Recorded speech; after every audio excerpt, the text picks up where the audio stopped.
Venezuela के राष्ट्रपति Nicolas Maduro को डिटेंशन सेंटर में डालने का ऑर्डर दिया गया है। ये ऑर्डर सीधे व्हाइट हाउस से आया है। ट्रंप ने ना ड्रग्स के लिए ना आतंकवाद के लिए वेनेजुएला पर हमले का ऑर्डर दिया, बल्कि ऑर्डर ग्लोबल मैसेज है। राष्ट्रपति मादुरो को उठाकर ले आना यह भी ग्लोबल मैसेज है। ये मैसेज उन वर्ल्ड लीडर और उन देशों को दिया है जो तेल के खेल में अमेरिका को चैलेंज देने की सोच रहे हैं या अमेरिका के डॉलर को रिप्लेस करने की प्लानिंग कर रहे हैं। ट्रंप का अगला टारगेट कौन होगा, अगला हमला किस देश में होगा, इसका इशारा मिल गया है। इस रिपोर्ट में आपको नाम मिल जाएगा। So we are going to run the country until such time as we can do it safe, proper and judicious. न ड्रग्स, न आतंकवाद, न डेमोक्रेसी, न अमेरिकी नफरत। 15.3 लाख करोड़ रुपए का तेल, इसलिए ट्रंप ने किया खेल। सच है ये, मादुरो पर ड्रग्स, आतंकवाद, डेमोक्रेसी की हत्या, अमेरिकियों से नफरत का इल्जाम तो ट्रंप का बस बहाना है। हकीकत तो यह है कि ट्रंप को वेनेजुएला की 303 अरब बैरल तेल के रिजर्व भंडार को कब्जाना है। वेनेजुएला के पास दुनिया में सबसे ज्यादा 303 बिलियन बैरल क्रूड ऑयल का रिजर्व है। उसके बाद सऊदी अरब के पास 258 बिलियन बैरल, ईरान के पास 209 बिलियन बैरल, कनाडा के पास 170 बिलियन बैरल, इराक के पास 145 बिलियन बैरल, कुवैत के पास 101 बिलियन बैरल, यूएई के पास 98 बिलियन बैरल, रूस के पास 80, अमेरिका के पास 48 और लीबिया के पास 48 बिलियन बैरल ऑयल रिजर्व है। लेकिन ट्रंप की नजर सबसे ज्यादा वेनेजुएला के तेल पर है, जो पूरी दुनिया का 20% ऑयल रिजर्व है। अमेरिका खुद को सबसे पुरानी डेमोक्रेसी का हवाला देता है, खुद को डेमोक्रेसी का चैंपियन कहता है, और तो और ट्रंप तो खुद को शांति का मसीहा बताते हैं। लेकिन तेल के लिए, डॉलर के लिए, अपने स्वार्थ के लिए सारे सिद्धांत भूल जाते हैं। और यही ट्रंप की असलियत है। पैसे के लिए ट्रंप कुछ भी कर सकते हैं। This extremely successful operation should serve as warning to anyone who would threaten American sovereignty or endanger American lives. Very importantly, the embargo on all Venezuelan oil remains in full effect. The American armada remains poised in position, and the United States retains all military options until United States demands have been fully met and fully satisfied. All political and military figures in Venezuela should understand what happened to Maduro can happen to them, and it will happen to them if they aren't just, fair, even to their people. The dictator and terrorist Maduro is finally gone in Venezuela. People are free. They're free again. Trump Maduro को पकड़कर ताली पीट रहे हैं, शेख ही भगा रहे हैं, लेकिन उनकी असलियत की पोल खुद उनके देश वाले खोल रहे हैं। पूर्व उपराष्ट्रपति कमला हैरिस ने एक्स पर ट्रंप के बारे में यही लिखा है, मामला न तो ड्रग्स का है और न ही लोकतंत्र का। तेल और डोनाल्ड ट्रंप के स्वार्थ का खेल है, जो अमेरिकियों की जान पर भी दांव लगाने से परहेज नहीं करते। चलिए मान लेते हैं अमेरिका को मादुरो की तेल देने की नीति नहीं पसंद थी, लेकिन इसका यह मतलब नहीं है कि ताकत की धौंस जमाकर किसी स्वतंत्र देश पर हमला कर दो और उसके राष्ट्रपति और पत्नी को बेडरूम से घसीटकर किडनैप कर लो।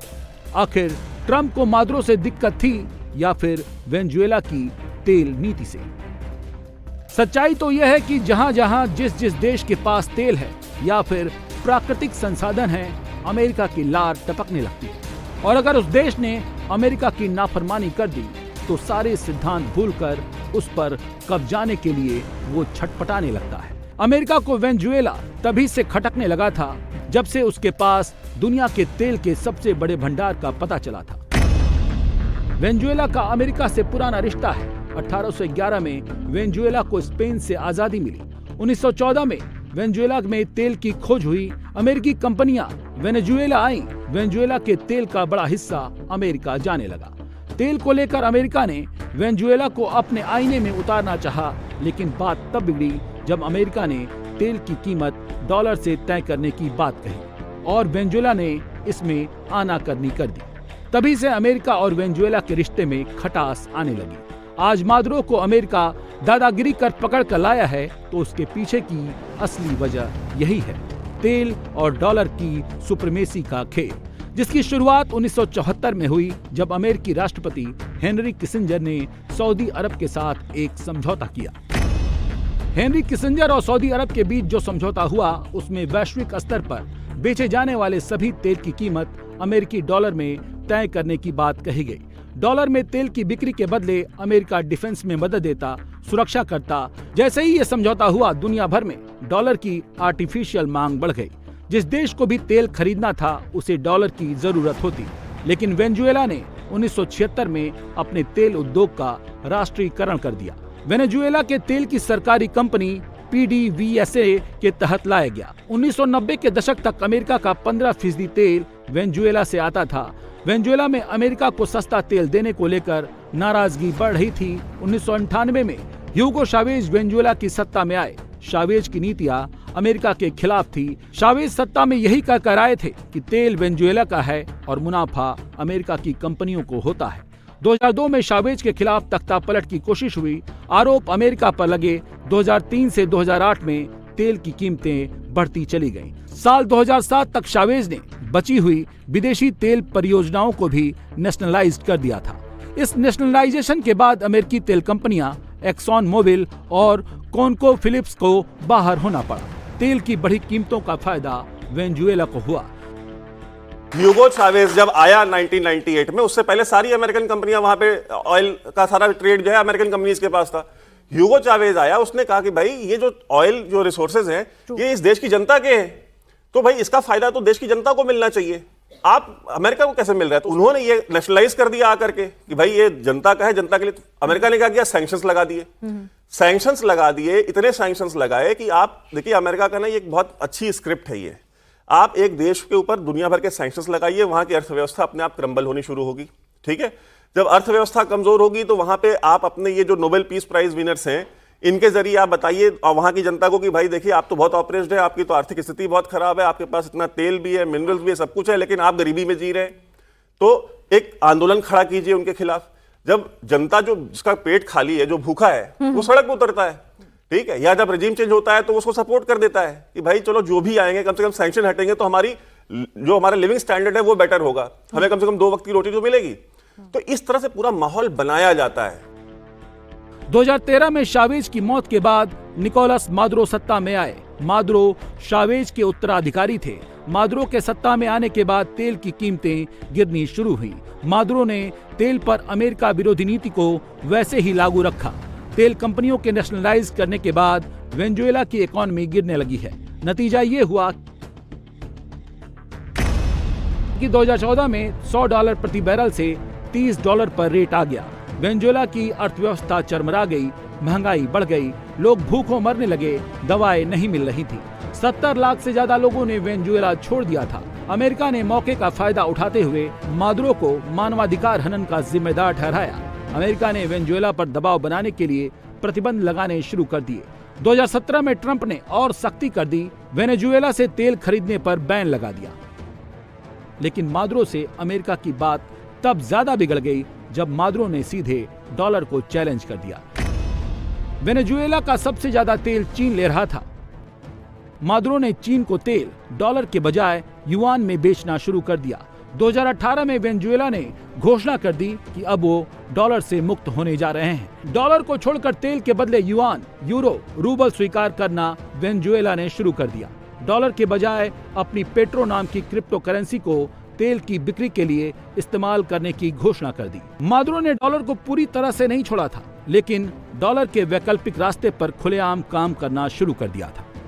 नतीजा ये हुआ कि मादुरो के इस दांव से अमेरिका बुरी तरह से चिढ़ गया। इतना चिढ़ गया कि 2019 में अमेरिका ने ऐलान कर दिया कि वहां के विपक्षी नेता जो मादुरो के विरोधी हैं, हुआन गुआइडो, उनको वो अंतरिम राष्ट्रपति मानेगा।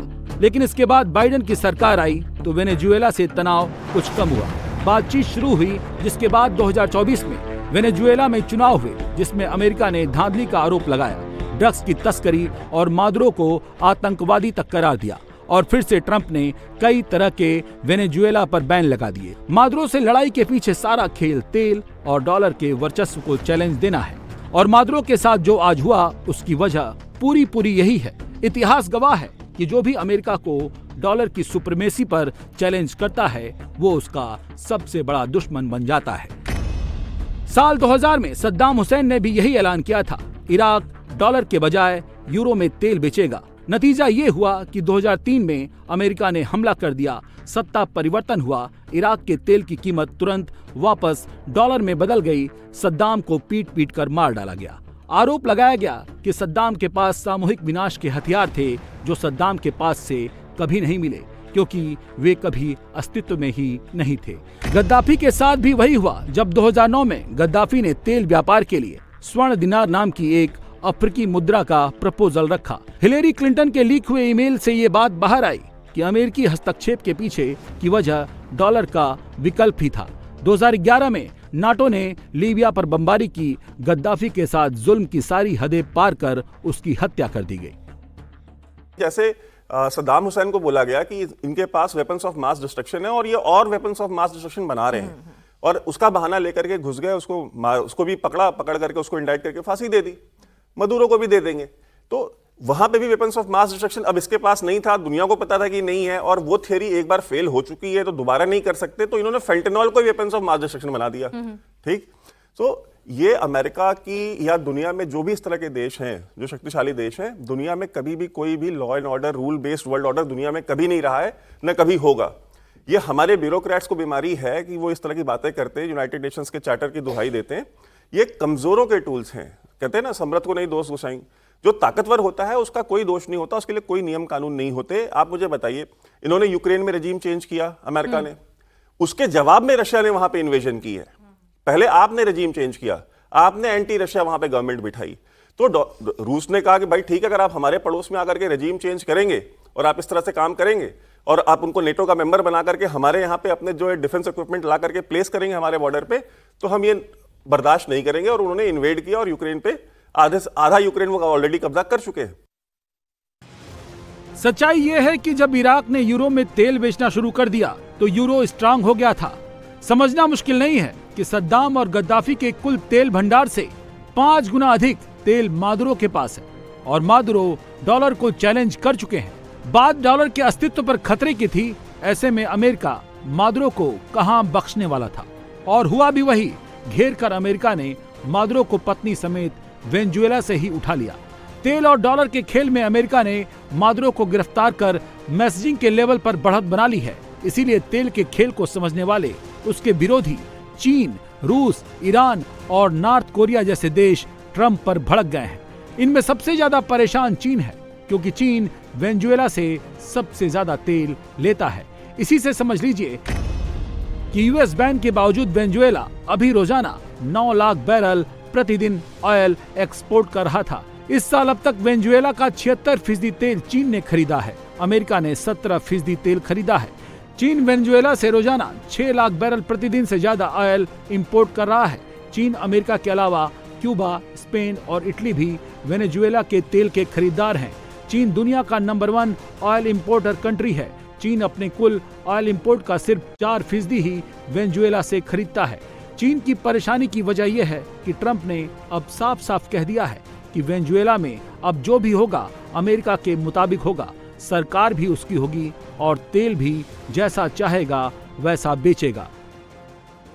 China, Russia, and Iran have interests in Venezuela. How does this operation affect your relationships with them when it comes to the oil and drugs? And Russia, With them when it comes to the in terms of oil and China drugs. and Russia, Russia when we get things straightened out. But in terms of other countries that want oil, we're in the oil business. We're going to sell it to them. We're not going to say we're not going to. In other words, we'll be selling oil. Probably in much larger doses because they couldn't produce very much because their infrastructure was so bad. So we'll be selling large amounts of oil to other countries, many of whom are using it now, but I would say many more will come.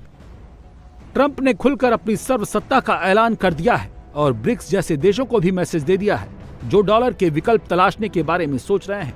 अब सवाल है कि क्या Trump के इस हमले के बाद ब्रिक्स का डी-डॉलराइजेशन का प्लान थम जाएगा या ट्रंप के खिलाफ ब्रिक्स देश इकट्ठा होकर डी-डॉलराइजेशन की मुहिम में तेजी ला देंगे, क्योंकि वेनेजुएला पर हमला कर अमेरिका ने पूरी दुनिया को ये तो संदेश दे दिया है कि तेल और डॉलर के साथ जो खेल करेगा अमेरिका उसका खेल कर देगा। अब सवाल है कि दुनिया ट्रंप की दादागिरी के सामने सरेंडर कर देगी या ट्रंप के खिलाफ मोर्चा खोल देगी।